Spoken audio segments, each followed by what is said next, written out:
Kui me möödunud nädala saadetes rääkisime parkimiskorraldusest, parkimise oskusest inimeste seas, siis tegelikult ega see järgmine teema on ka mingil määral parkimise seotud, sest et parklas ju palju autosid, kus on turvatool sees ja keegi meist ei taha, et satuks õnnetusse auto, kus ka väiksed lapsed sees. Täna me räägime natuke turvatooli valikust ja ohutusest, et tegelikult see on tõsine teema ja ma saan aru, et PZU on lausa korraldanud inimeste küsitluse mitme tuhande inimesega, et selgitada välja, mida inimene siis turvatoolid tahab. Jah, et PZU korraldas küsitluse, kus osales üle 4000 inimese, kes suuremas hulgas, kui isegi üle 80% inimestest ütles, et kõige tähtsam on sõiduki turvatooli turvalisus. Teisejärgulised on välimus, värv, kasutusmugavus, need tulevad nagu riburada järgi siis. Kui me ausalt vastame, siis ega väga suure osa võib-olla annab sellest arvamusest ka turvatooli hind ja seda näitab ka see, et inimesed otsivad ikkagi järelturult ka neid turvatoole, mitte ei kipu alati uusi osta. Jah, järelturult kindlasti ostetakse, kuid ka seal ikkagi valitakse nii-öelda turvalisuse järgi. Toolid, mis on saanud paremad testi tulemused, need on nagu enne kõike toolid. Mitte nüüd see, et saaks selle tooli kas 30 sekundiga või 2 minutiga sealt tooli küljest lahti, et see ei ole enam nii oluline. Miks üldse kindlustusfirma sellisest asjast hoolib? Tegelikult teie ülesanne on ju kindlustada ja vaja siis hiljem kahjusid kinni maksta. Jah, kuid turvatool on tänapäeval autol niivõrd tavaline ja teiseks kohustuslik osa, et oleme leidnud, et see peaks olema kaetud. Et kaskokindlustuses on ta kaetud meil kuni 1000 euro ulatuses ja Kasko Plus tootes on siis 1500 eurot kaetud ka laste nii-öelda turvavarustust muu hulgas. Kui numbritest rääkida, siis kurbusega peab nentima, kui palju need protsente on, millal õnnetuse puhul on ka mõni väike laps või turvatool autos olnud?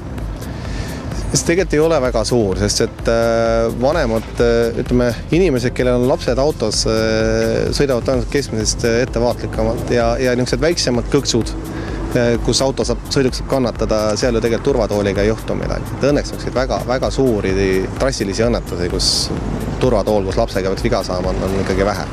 Mis te selle infoga nüüd teete, kui te teate, et inimeste jaoks see turvalisus on tähtis tooli puhul? Jõuame jälle sinnagi, et miks see info vajalik teil on? No, tähtis on teada, et see on inimestele vajalik. Kui me teame inimeste vajadusi, me teame, millist kaitset neile kaskokindlustusega pakkuda. Sina, Stig, kui värske lapsevanem, et turvatool sinu jaoks, ma kujutan ette, on väga tähtis ja väga aktuaalne praegu, et mismoodi valisid? On küll väga tähtis ja valisin kuidagi niimoodi, et tuli lapsevankriga üks suur komplekt.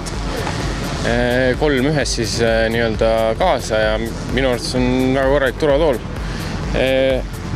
Tähtis asi, mis ma vaatasin, on see, et ma saan seda võimalikult pikka aega kasutada, et sealt saab võtta välja mingisugust pehmendusi, et laps kasvab nii kiiresti, et ei peaks kohe uut ostma, vaid saab seda sama pikemalt kasutada.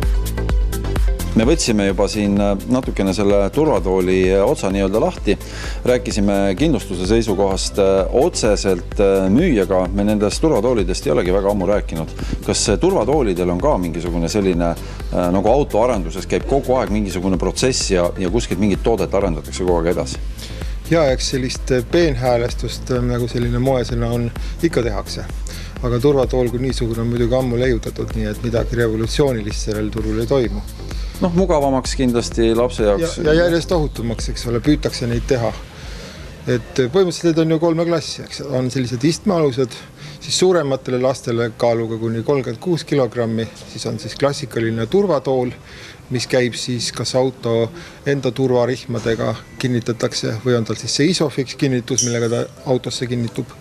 Ja siis vahepealne variant on veel siis turvahäll, mis on siis selline häll, nagu mille kallet saab muuta, et laps saab ka autos mugavalt magada.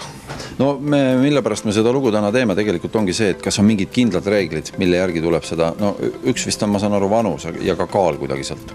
Jah, vanus ja kaal, aga kindlasti peaks koha peal proovima, et erinevad lapsed erinevas vanuses võivad olla erineva kaaluga, et seda ei päris nii rangelt ei saa paika panna.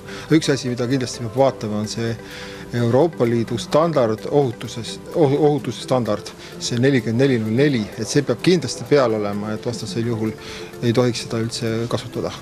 No ma saan aru tegelikult, kui me ostame lapsele tossud jalga, siis me võtame igaks juhuks 2 numbrit suuremast, kasvavad. Kas turvatooliga ka nii, et lapsed ju kasvavad maru kiiresti? Ja eks seal on, see kaaluvahemik on muidugi antud, et ja siis tasub võtta ikkagi väikse varuga, sest laps kasvab kiiresti ja turvatool ei olegi nii odav asi, et aga samas ei tohi sellest piirist, mis on ette antud lapse kaalu puhul välja minna, et ta peab ikkagi laps sinna kindlalt kinnituma, et ta ei või lõdvalt jääda sinna istmesse ja nende rihmadega kinnitatuna. Lapsel on paremates, kallimates turvatoolites on oma turvarihmad, mille kõrgus saab reguleerida vastavalt siis lapse kasvule, ja need on selles mõttes väga universaalsed, et nad kestavad kindlasti lapsele mitu aastat. Ma usun, et paljudel televaatajatel tekib küsimus, kas näiteks ka nagu autorehvi puhul, kui on hind on ikka kõrgem, siis asi on nagu kvaliteetsem ja turvalisem. Kas see on ka turvatoolide puhul nii? Eks see rusikareegel on kindlasti tõsi, et kõrgem hind muidugi sõltub ka kaubamärgist. Meie müüme selliseid hinnalt soodsamaid tooteid, millel ei ole võib-olla niisugust kõlavat kaubamärki, aga mis samuti vastavad nendele kõigile ohutusnõuetele, mida Saksa turul on testitud. Nii et selles mõttes ei ole midagi häbeneda. Ja mis muidugi teine asi hinda mõjutab, on siis ka kasutusmugavus. Et see sama reguleerimisvõimalus on kallimatel turvatoolidel olemas ja odavamatel ei ole. Et see turvastandard on neil kõigil peal, mida meie müüme, ja selle tõttu ei ole nende ohutusest tingitud. Et ka odavam turvatool vastab nendele ohutusnõuetele, mis ta peab vastama. Ja sinna vahe tuleb siis sealt juba materjalidest ja värvist võib-olla mida iganes. Jah, materjal värv ja siis sama kasutusmugavus, eks ole, just vanema jaoks. Automaailma kauplusest saate kindlasti asjatundlikku nõu nüüd nende turvatoolide kohta. Üks oluline asi on veel see, et see kattematerjal, eks ole, et need kipuvad määrduma, aga kattematerjal peab olema eemaldatav ja siis pesumasinast pestav, mida ta meie turvatoolide puhul ka on. Ma saan aru, et ega ei pea tulema ja tellima midagi, teil on poes päris suur valik. Jaa, me hoiame oma täit valikut pidevalt sees, et meil ei ole selliseid tooteid, mida peaks nüüd tellima ja siis pikka aega ootama, kuni nad jõuavad. Nii et kui kiiresti on tarvis, siis koha peal on meil kõik olemas.